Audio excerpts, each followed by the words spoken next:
Have you ever looked at a tiny Chihuahua and then at a giant Great Dane and wondered, how on earth are these the same species? It's a great question, and the answer is a fascinating story that spans thousands of years. Today, we're taking a deep dive into the incredible evolution of dog breeds, a journey that reveals as much about us as it does about our four-legged friends. So, grab your favorite furry companion, get comfy, and let's travel back in time. It all starts with a single ancestor, the gray wolf. I know, it's hard to believe that your fluffy Pomeranian shares a family tree with a wild predator. But DNA doesn't lie. Scientists believe that somewhere between 15,000 and 40,000 years ago, a group of wolves started hanging around human hunter-gatherer camps. These were likely the less fearful, more curious wolves drawn to the promise of leftover scraps of food. For early humans, these wolves were an amazing early warning system, alerting them to predators or strangers. This was the beginning of a beautiful friendship, a symbiotic relationship where both sides benefited.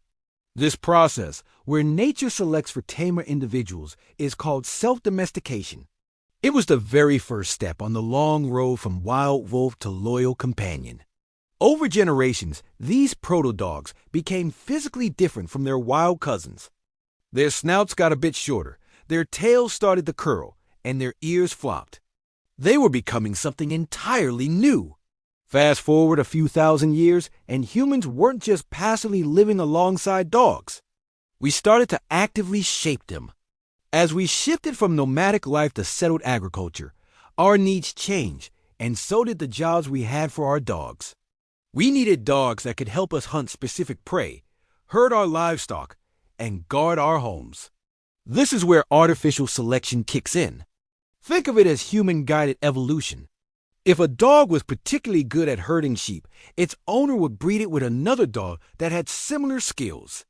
If a dog had a keen sense of smell, perfect for tracking game, it would be chosen to parent the next generation of hunting dogs. This was the birth of the first types, or land races, of dogs. These weren't distinct breeds like we see today, but rather groups of dogs from a specific region bred for a specific job.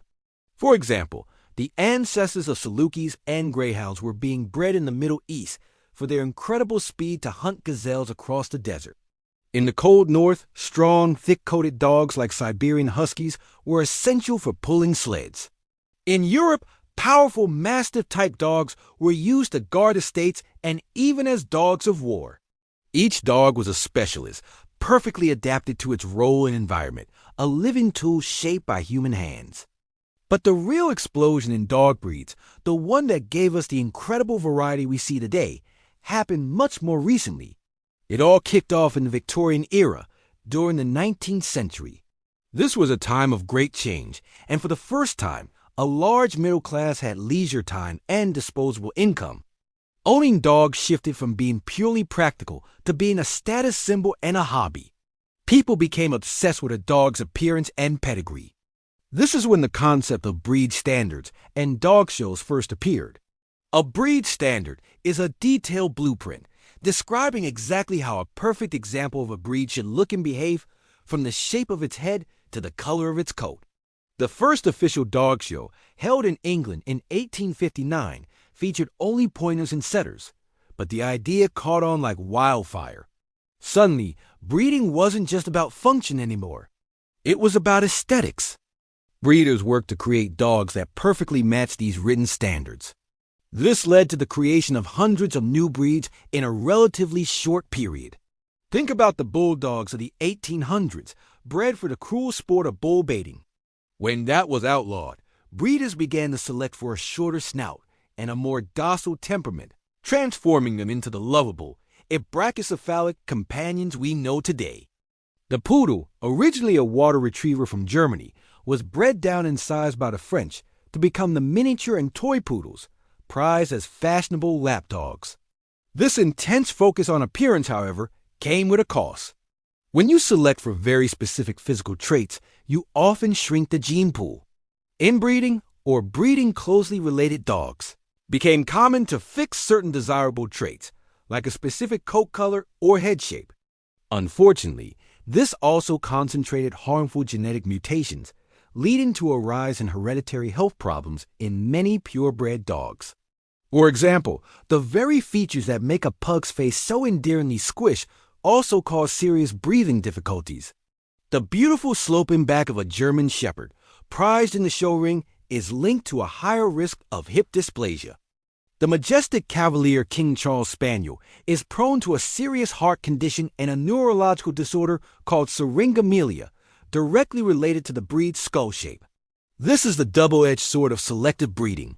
The same process that gave us our beloved and diverse breeds also created significant welfare challenges that responsible breeders are still working to address today.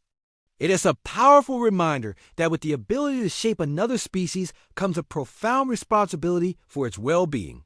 So, what does the future hold for our canine companions? The story of dog evolution is far from over. Today, we're seeing some fascinating new trends.